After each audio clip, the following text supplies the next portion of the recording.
Hey everybody, Pastor Stephen Anderson here from Faithful Word Baptist Church in Phoenix, Arizona. Everybody's talking about EBT, SNAP, food stamps, and I wanted to just tell about something that I personally observed with regard to the scamming of this system.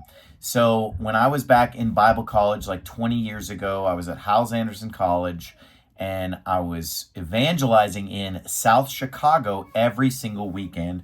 So I'd be out there for many hours on Saturday evangelizing, and then I'd be up there on Sunday teaching and preaching and ministering in that area. And so in the course of doing this, I'm going inside people's homes.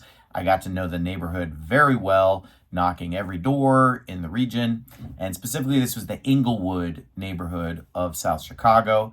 It's like the worst ghetto in America. I mean, I remember that year that I was there, they led the nation in murders. It was like 599 murders or something in Chicago that year.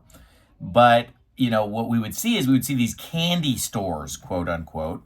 And what it was that, you'd walk into the living room and they'd have their little candy shop set up, and it was candy, sodas, chips. One of the things that really stood out in my mind was they would sell flamin' hot Cheetos, but they would squirt in a dollop of nacho cheese. They had a nacho cheese dispenser, and they would put the nacho cheese directly into the bag. And I remember just thinking it was gross, because I remember a lot of these kids, their hands were just visibly dirty. They were not clean. They didn't wash their hands. And then I remember just seeing them sticking their hand in there and just eating these nacho cheese covered Cheetos with their bare hands. And it was pretty gross. So it kind of stuck out of my mind.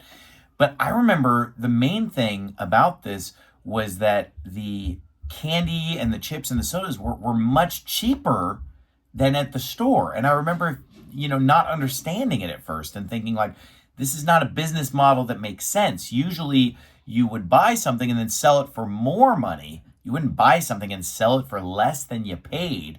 How does that make sense? But here's why it makes sense: because they were using food stamps to buy the junk food, and then selling it at a loss doesn't matter because they're turning it into cash. And the main thing was turn the food stamps into cash by buying junk, buying sodas, chips, candy, and then selling them at a loss, but now it's cash. And then what do they use the cash for? Alcohol, cigarettes, drugs, etc. Food stamps aren't going to cover cigarette, drugs, and alcohol. But you know what? That is what they're covering, because they use the candy store to turn it into cash to buy this stuff. And I saw this over and over and over again. And the thing about it is that, a lot of people are talking about changing the legislation to at least not cover junk food with food stamps. I mean, if this is supposedly nutritional assistance, how are you assisting someone's nutrition by buying them an ice cream cone or a candy bar? That's not nutrition assistance program.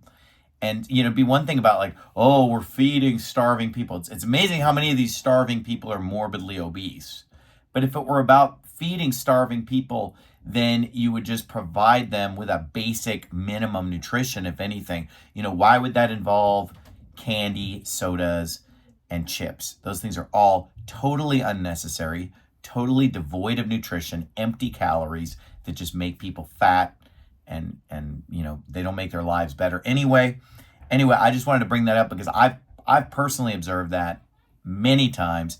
Candy stores selling junk food at a loss in order to turn the food stamps into cash. God bless you. Have a great day.